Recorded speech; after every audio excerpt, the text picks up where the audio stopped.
Donc, vous voyez, le recrutement des travailleurs algériens, vous avez les statistiques, ça doit être mon numéro 4, 5. Et 5, c'est la page 2, c'est le texte. Alors, effet de cette émigration. Eh bien, les effets globaux, c'est que pour la première fois de leur vie, il y a des hommes qui s'initient à la vie ouvrière. Ils se rendent compte de ce qu'est le monde de l'usine. Il y en a même qui comprennent ce qu'est une revendication. Et dans des cas exceptionnels, ce n'étaient pas des entreprises qui étaient des entreprises sous la main du pouvoir français, mais c'est des entreprises libres qui existaient. J'ai dit qu'il y avait un certain nombre d'Algériens libres qui avaient continué à aller en France. Ils ont même connu des grèves. Et j'ai eu un témoignage d'un ouvrier algérien qui m'a dit on n'a plus de grève. Bon. C'est-à-dire qu'ils ont pris des habitudes, disons pour simplifier, peu compatibles avec le maintien de l'ordre colonial. Et en Algérie, dans les cadres de l'Algérie européenne, il y a la hantise, je cite par exemple un article du Républicain, du maire de Constantine, c'est Morino qui fait ça, il dit « ils viennent avec l'esprit ouvrier de France ». Ou alors, encore, je ne sais plus si c'est Argona, enfin c'est dans le Constantinois, un autre qui dit « nous souffrons du syndrome du tirailleur libéré ». Et puis, les indigènes ont un nouvel état d'esprit au lendemain de la guerre. Et effectivement, vous savez, comme moi, que les futurs cadres de l'étoile nord-africaine qui est fondée en mars 1926 sont tous passés par le Parti communiste et où la CEU a commencé par Hadj Ali al-Taqader, le fondateur de fait de l'étoile nord-africaine en mars 1926, et Messaoudi aussi, même s'ils ne sont pas restés très très longtemps, le fait est là. Bien. Donc je dirais que à la fois la France a obligé les Algériens à faire des choses qui leur plaisaient pas ou qui leur plaisaient relativement pas, mais en même temps elle les a libérés parce qu'elle leur a appris la norme du travail d'usine, ils ont été séduits ou fascinés par la technologie militaire et par l'image de l'efficacité industrielle dont beaucoup ont voulu réétablir ce qu'ils avaient vu là-bas de l'autre côté de la Méditerranée. Incroyable, mais vrai, je vous cite la lettre du tirailleur Mohamed Mekdoud, traduit en 1917 un conseil de guerre. Il a fait parvenir à sa maman son livret d'instruction sur le fusil mitrailleur. Et il a ajouté un petit mot, tel que je cite, maman, je te demande de conserver soigneusement ce livret d'instruction, car cela pourra nous servir plus tard. C'est pas moi qui l'ai inventé. Pour ce qui est des pertes des Algériens en termes de sang, elles ont été à peu près proportionnellement les mêmes que pour les Français. À cette seule différence près, c'est qu'ils ne sont pas morts exactement de la même manière, puisque les hommes étaient que les tirailleurs, devaient être une troupe d'assaut. On devait les engager lors des assauts, et puis, lorsque l'assaut avait été fait, il était prudent de les retirer, de les mettre à l'arrière, de les cantonner. Alors que les poilus français, eux, ils faisaient partie aussi des assauts, mais ils restaient davantage dans les tranchées et ils risquaient peut-être au moins de se faire refroidir les pieds que les tirailleurs algériens. Bien. En tout cas, un certain Georges Clemenceau, dont vous avez peut-être entendu parler, a eu pour cette. Moi, je pense que c'est un honneur que je lui rendrai maintenant, mais on sera peut-être pas d'accord.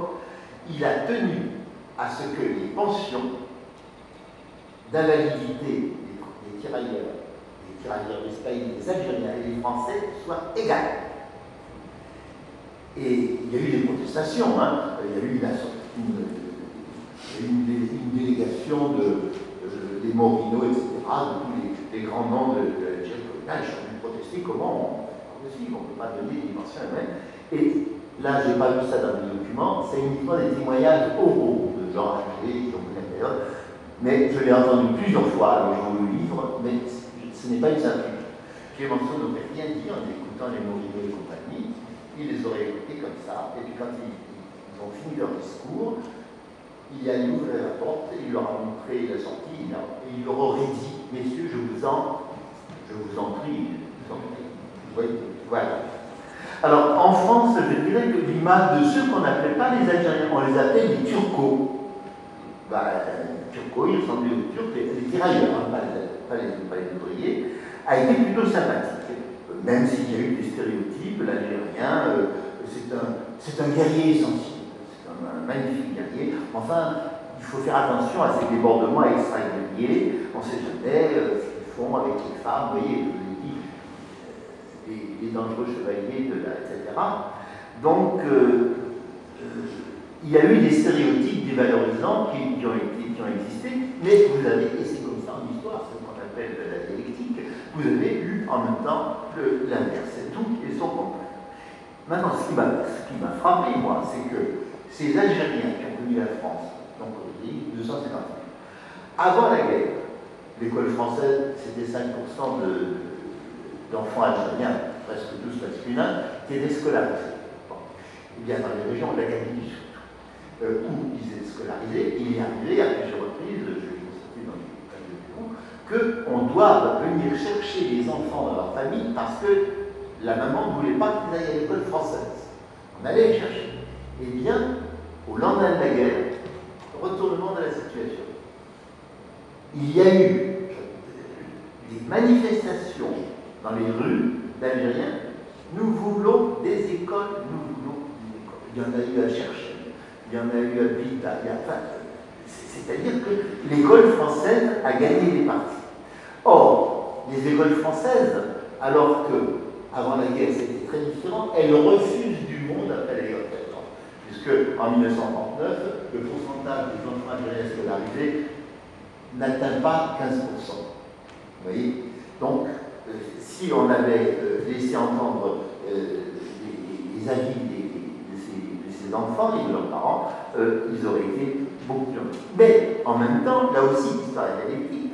C'est pas parce que la France séduit qu'en même temps, par exemple, l'association des ulama réformistes, Cheikh Ben Badis, ça vous dit quelque chose, je pense, association fondée en 1931, en même temps, eux aussi sont très bien acquis.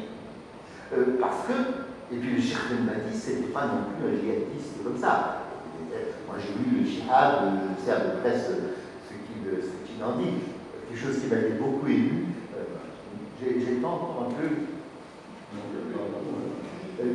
Qui m'avait beaucoup ému lorsque meurt l'ex-petit colon Victor Spillman, assassin, qui a été ruiné 13 hectares de voyez, qui a été un des fondateurs du Cri de l'Algérie en 1911, qui est un journal, quand vous le lisez, c'est un journal fait par des Algériens, par des Pieds Martin, qui est vraiment anticolonialiste.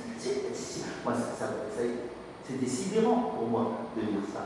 Il est devenu le bras droit de l'émir Khaled el-Hachemi en 1918. L'émir Khaled savait très bien le français et l'arabe, mais Spillman lui écrivait ses discours en français.